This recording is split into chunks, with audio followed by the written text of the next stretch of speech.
Jade, and today I want to talk to you about living life as a parent with OCD. I'm going to talk to you from the perspective of being a parent of two children myself, aged 5 and 18 months, what I went through back then when I was really suffering with OCD a few years ago, how life is today to give you some hope. I'm going to talk to you about the decision on whether you become a parent or not, from my perspective, the process I went through, and maybe if you're not a parent yet and you're thinking about it but you're a little bit scared, I'm going to give you some tips, some advice, some insight. And also, if you are currently a parent who's really struggling with OCD, I'm talking to you directly. You're not alone. I've been there. It's so hard. We're going to go into all of that. So it should be a really nice chat today. So just to give you some background on my parenting journey, I never thought I could be a parent. I'd suffered with extreme OCD for 17 years before even getting help. So I first found out I had OCD when I was 6 months pregnant, and I was like, oh, this is why I've been so terrified of having kids. Yes, everything's going to be fine now. I'm not going to suffer anymore, which definitely wasn't the case. So I'd been having 4 years of talking therapy, of general CBT for anxiety, but it hadn't been spotted that OCD was what I had. So yeah, that was a bit of a shock to the system. So when my first baby was born, I felt immediate terror, overwhelm, really freaked out. How am I going to do this? And the first year of her life was sadly almost impossible to live. I felt like I was just underwater. I remember waking up from horrendous night terrors linked to my fears, and just waking up. And I can't remember if there's this one morning I always remember. I can't remember if it's because the blackout blinds were shut. It could have been the brightest, sunniest day in the world. All the blackout blinds could have been shut. It wouldn't matter, because I opened my eyes and there wasn't even the split second of like, oh, everything's fine, and then OCD hits you. I opened my eyes and it was blackness. It was like dark. I just need to go back to sleep. Someone else needs to have my baby. I can't do this. I really can't. I like, now thinking about it, I can't believe that was me 5 years ago. It just blows me away that that was my reality. And so that was a pretty nasty episode, to which I was in bed for days. You know, I had a newborn baby, so you could get away with it, and I don't think anyone really knew quite what was going on. And I was able to carry on looking after my baby the best I could, but I avoided so many things that scared me. And then when my baby was about 18 months, I had been having CBT therapy for OCD, which had helped loads. So I was feeling way better. I was coping. I understood how OCD operated. So I was doing loads better. And I had an understanding of how it operated, why it was happening. I was doing exposures, which had taken the edge off loads. And I was able to recognize that my thoughts don't really have meaning. It's just something I'm scared of. But it just, because I had such severe OCD, it wasn't unlatching. And I think that's really key to say, is that if you have mild OCD, mild to moderate OCD, I reckon probably you could get away with just the traditional techniques of exposures, uncertainty, and leaving thoughts alone. I actually know people with anxiety who have gotten completely better just from me giving them the Paul David At Last the Life book. They're like, oh wow, I've just been trying to fight it all this time. I just need to welcome it in, and it went. And I was like, you're just better just from reading a book. Like, I couldn't relate. But if you are like me and you have extreme OCD, or I did have extreme OCD, it just felt like there was this missing piece. There was this can't be it. And so when I found the unconditional self and life acceptance and rational thinking, which is the main topic of this YouTube channel, that's when I started practicing that. That's when things started to get better. So when my baby was 18 months old, I found unconditional self and life acceptance and started working on that and got loads better. So what's really nice to be able to share with you, and if you are interested in that, we can always link in the show notes an earlier video of me talking in detail about how I got better, because that's not the topic of today. I want to just talk to you about being a parent with OCD. What that meant was, because I got so much better, I would say I got like 40 to 50% better from having some really great CBT therapy and doing exposures and uncertainty and leaving thoughts alone and understanding what even OCD was and that I had it. And then the last sort of 50% maybe, you know, because I still have times when OCD flares up a little bit, you know, it kind of tempts me to want to avoid things and I just sort of leave it alone and then it dissipates on its own, which is great. So the remaining 50% was that working really intensely on unconditional self-life acceptance and rational thinking to disarm the fears at the root. That meant that when I had my 18-month-old, so she was born 18 months ago, obs, like it was the greatest moment of my life. Her, like just meeting her, she was so tiny. I just remember this overwhelming feeling of like, this is what I wanted. Like, this is what it's meant to be like, whatever that means. And I just treasure that moment so much. It was just magical. All the stuff people say, oh, it's a magic. Like, I think maybe with the firstborn, it's quite normal for any parent, OCD or not, to be a bit like, who's this? This is weird. What am I going to do with you? But I don't know if other parents can relate to the second-born. Can be different because you already know what to expect and it's a bit more of an overjoyed feeling, as much as I equally love my daughters. And I'm just, the parallel between the newborn stages of those two babies and life as a parent with the two is just unbelievable, because it helps me to see that this is what life is like as a parent with OCD, and this is what it's like without OCD bothering you.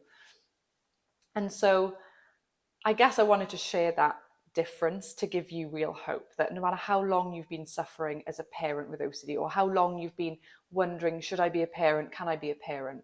It's definitely never too late to work on the fears to get better. I've not, like from the therapy that I've had and the life coaching I've had, I've been told that there aren't many cases that are more extreme than how bad OCD was for me. So you certainly can get better. But it can feel really hopeless, can't it? Because when we think about like the type of themes that we have with OCD, so at very best case, the themes are not linked to our child, but yet we're living with really nasty OCD, extreme suffering, and we also have this kid who needs taking care of, and that's something that's not spoken enough about in maternal and paternal or parental OCD. Is this idea of like just surviving with another human reliant on you is extremely difficult, not only for the body but also for the mind. So I've got two children now and I'm not suffering with OCD. My OCD, I have a brain with OCD, but it's not, I've got OCD but it doesn't have me type thing.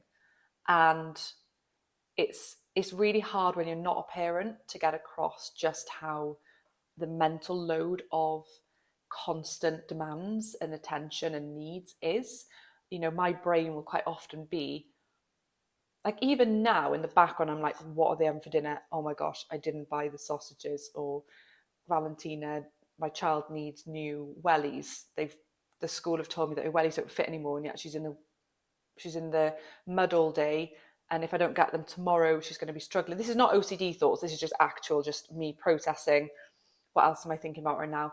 Okay, I need to pick up my younger daughter from her childminder, but I've also got to nip into the shop on the way. Do I do that before or do I do it when I've got her?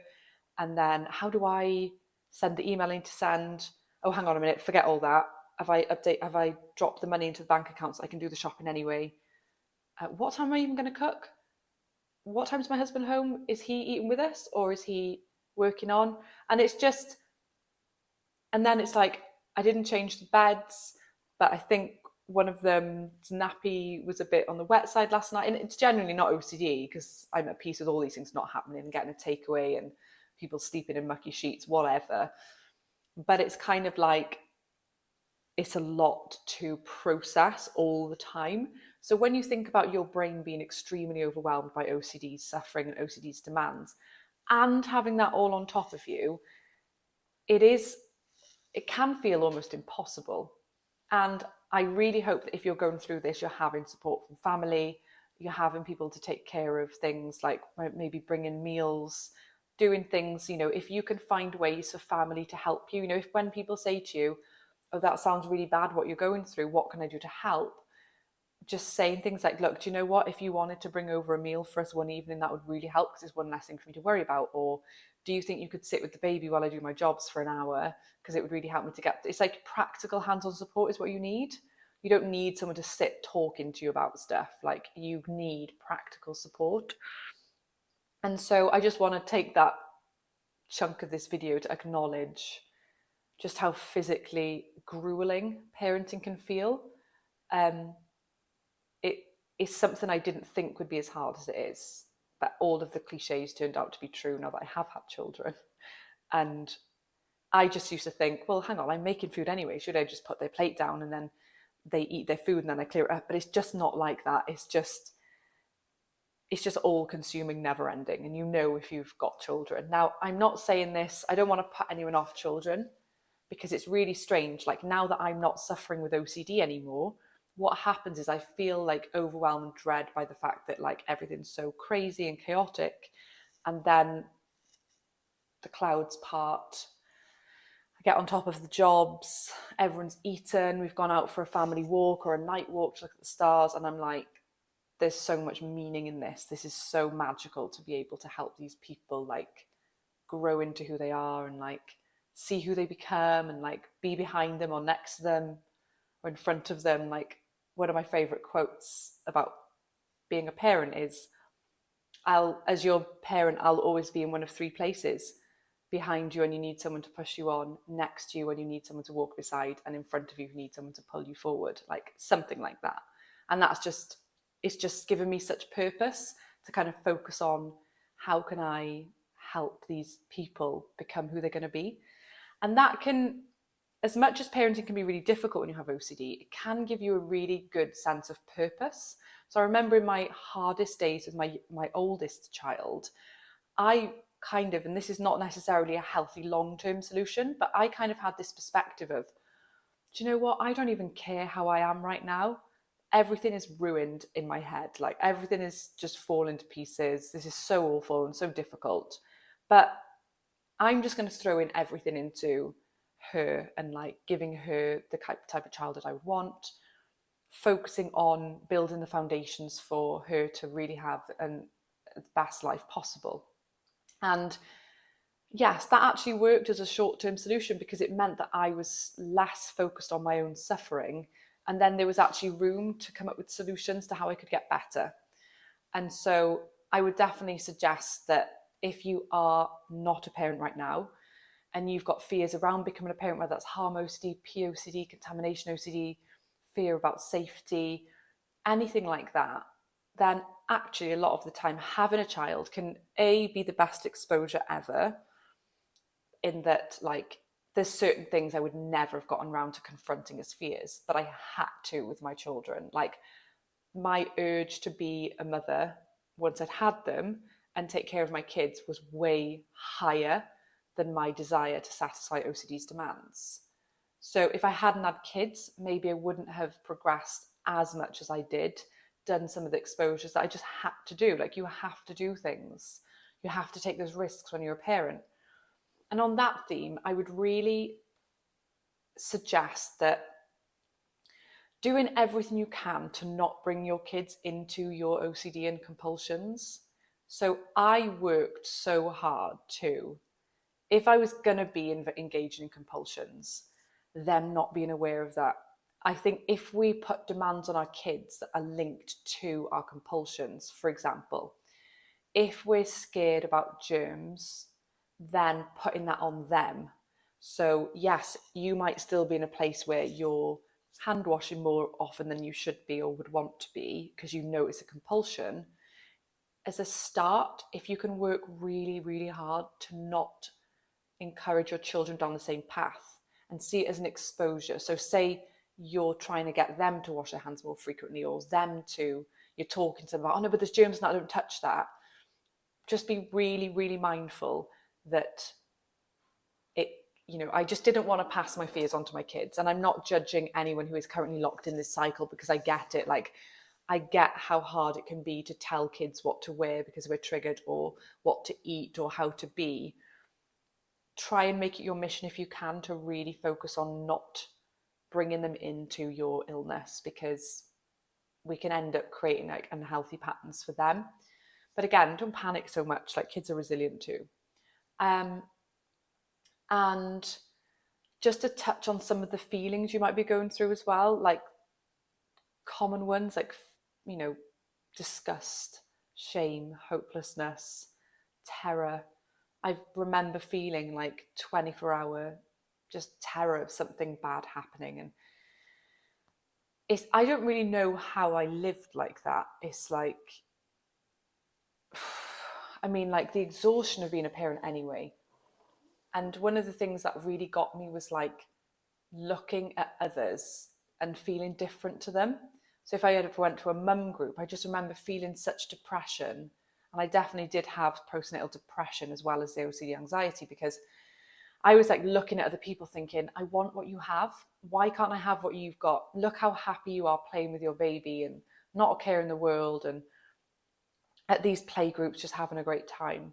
And it just wasn't my experience. I was just devastated. And when I started to get better and started to also meet other mums with OCD, it just took away that element of like needing to be like others, and feeling jealous of other people. And like, because I'd had that experience of connecting with others going through the same journey as me, not sitting there reassuring each other all day, oh yeah, I get that, I get this, because that's only going to keep us stuck. It's good to vent to other people and have help from them, but it's not helpful to just constantly go around in circles of like, oh, this triggered me, does that trigger you? Yeah, that triggered me too, don't worry, it'll pass. We do need people who are like pushing us on, like, hey, did you do your exposures homework, or like reminding us to keep on track with our recovery. So I know as soon as I met a community of like other people who had OCD as severe as me and were getting better as well, or were already better, because I connected with a few parents who were already where I wanted to be. And so they could be kind of like I am to you now, like saying, you've got to jump into the fire, you can do this, just keep going, it's not hopeless, like you can have better days. That was really important, because then when I was with other parents, I didn't need them to understand. I didn't need them to be like me. I didn't need them, like I would talk about my intrusive thoughts and be like, oh, have you ever had that? And they'd be like, no. And I just literally crashed to the ground. So recognizing that we don't need other parents to have felt the same way as us, or to even understand. And there's no shame in what we're going through. Like, I have told a couple of mums from time to time, oh yeah, I had really severe postnatal depression. If they said, oh, what was that like? I could say, oh, well, it was actually OCD, and here's how it works, just to like let them know.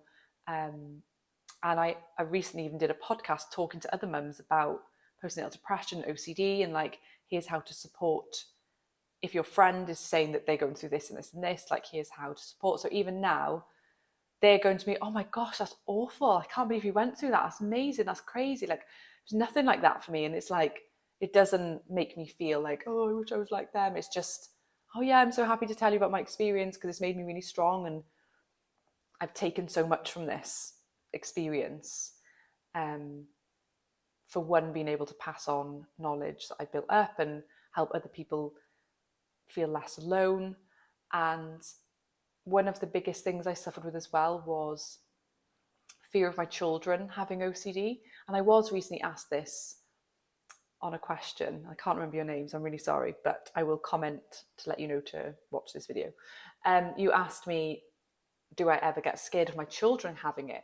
And I did hear a piece of research once that said something like a certain percentage of children will get OCD from their parents.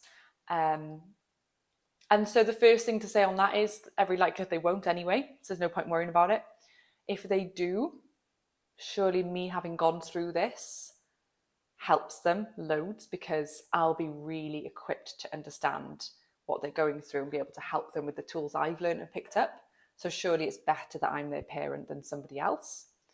And so also, if I start to spot signs, not compulsively looking for signs, but if I start to see that around age 8, maybe, I don't know, one of my children starts to show the type of signs, I could probably get in quite early and have that looked at and see if we can do something to make it not be a really big latched on part of their life. So I see that as a benefit to me, having gone through that whole life's experience, is like, I can now maybe help someone else with OCD to not have that same trajectory of life. Maybe I can help them with that, and that's like me giving something to the world. Also, maybe my child will have something else that's worse than OCD. So again, the uncertainty of like, I can't actually know, so there's no point worrying about it. I already have these kids now, and if they do, they do, and if they don't, they don't. I certainly wouldn't say it's a reason for someone not to have children. Like, I understand there are certain illnesses in the world, whereas people are told, look, if you have children, there's 85% they will have this rare genetic condition. I don't think that just because you have OCD, life isn't worth having. Like, oh, but shouldn't you not have kids because there's a chance they could have OCD? Well, that's kind of like saying that my life is not worth having, that my life is worthless, that I shouldn't be alive, if you think about it. So that shouldn't be a reason not to have kids. And yeah, also the fear of lost time is a big one. So when you have a child, you really want to capture every moment, and you really want to like enjoy every moment. And that latched really hard for me. That one still gets me sometimes as well.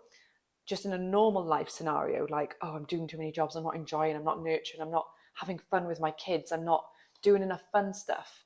And that comes from fear of lost time, because before kids, the years can pass and nothing massively changes. So you don't really notice that 3 years have been lost to OCD.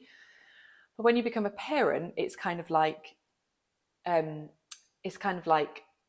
oh, they're 1, I haven't enjoyed it. Oh, they're 2, I've missed it enjoying their second birthday. Oh, they're 3, I haven't made the most of this. And so that fear of lost time, I think we need to treat as the same as any OCD fear. We can learn to let go of that. Why is it so terrible if during our kids growing up we weren't as present as we could be because we were suffering with something that happened to us, our OCD?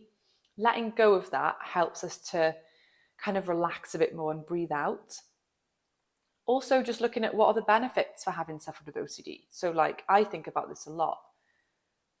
I feel like I'm much more present in life. I feel like a friend the other day really kindly complimented me because she was having a difficulty and we were having a chat, and she told me, she's like, you are a really emotionally intelligent person and really helpful, and I'm in these difficult situations. Like, whatever, I don't necessarily consider myself that way, but it was a really nice compliment, and one that I reflected on. I was thinking, I don't think I'd be having those types of compliments or living my life the way I am if I hadn't gone through all this difficulty. Because she actually was saying to me, how are you like this? How do you have perspectives on all these things that I would never have thought of? How do you view life like that? And I was thinking, it's because of my suffering. So that for me is like a benefit. And now if I apply that to my children growing up, when they hit difficulties in teenage years, like I hear a lot of people saying, oh, you wait till the teenage years, they're the worst. But behavioural stuff with kids doesn't worry me because I'm so determined to be intrigued by that, curious about it, understand what's going on for the child, why they're going through this phase, what is it about their development that's leading to this phase, and how can I help them in the most appropriate way.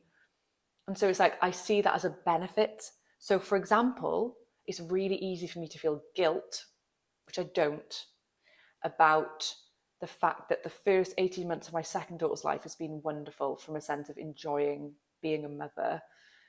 Not so much the lack of sleep stuff, that's been horrendous, but in a normal life sense, like I'm tired and I need some help. Versus the first few years of my first daughter's life, which were harrowing, terrifying, really scary. It'd be easy to be like, oh my gosh, I've bonded so much better with my second child. I wasn't there in the same way to my first child. What if I've damaged her in the first 3 years? What if this? What if that? But again, like, I did what I did with the available resource I had at the time.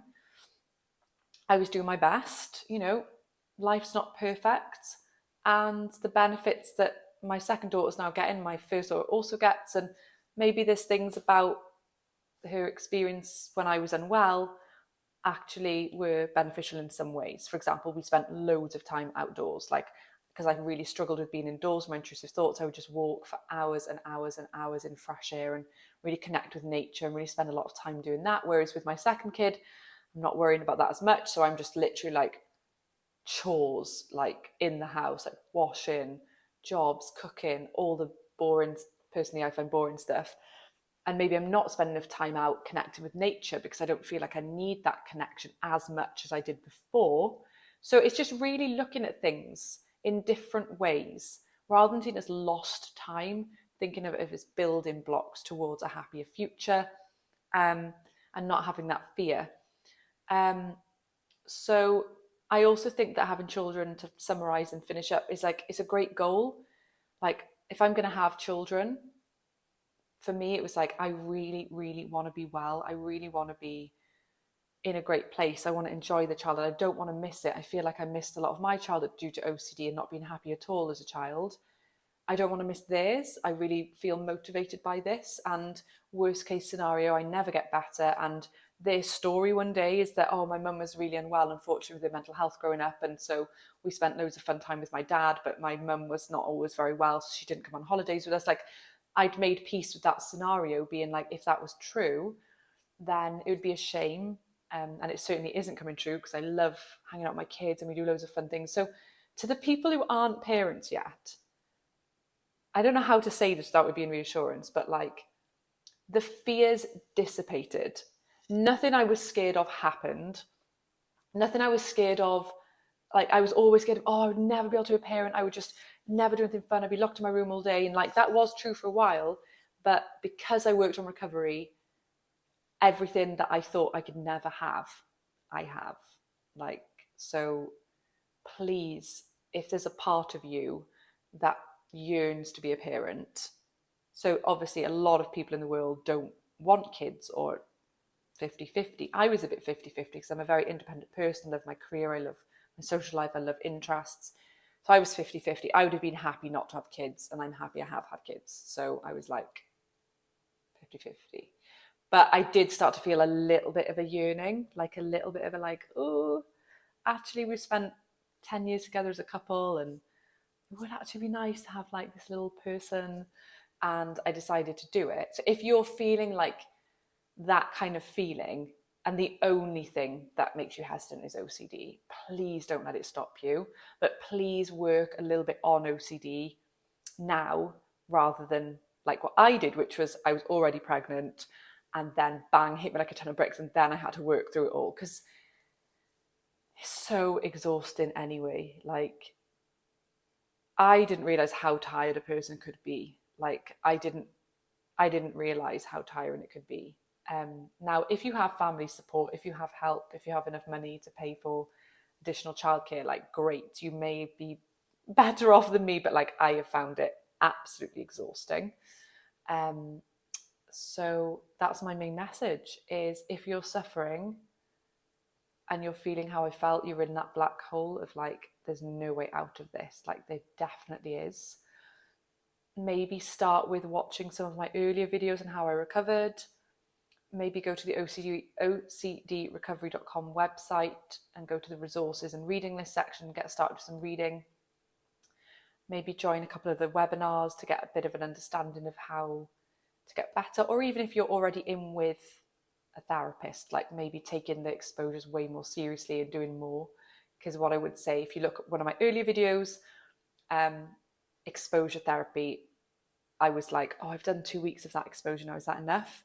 You need to do it to death until there is no fear left. Like, I'm talking multiple a day, like over a long period of time. That's one thing that I didn't realize, was that all of the things I learned in therapy had to be done a lot more than I thought. But like I said, if yours is a little bit more extreme in how you're feeling and you feel like there's something missing, definitely look into unconditional self-life acceptance and that additional element of rational thinking to confront the core fears, because that was really helpful for me. So make sure you subscribe to the channel if you want to see more of my videos. Please comment below if you have a question for me that I will answer in one of my upcoming Q&As. Or even if it's a super cool topic, I can do a video based entirely around that. And I hope you have a great rest of your day. Bye.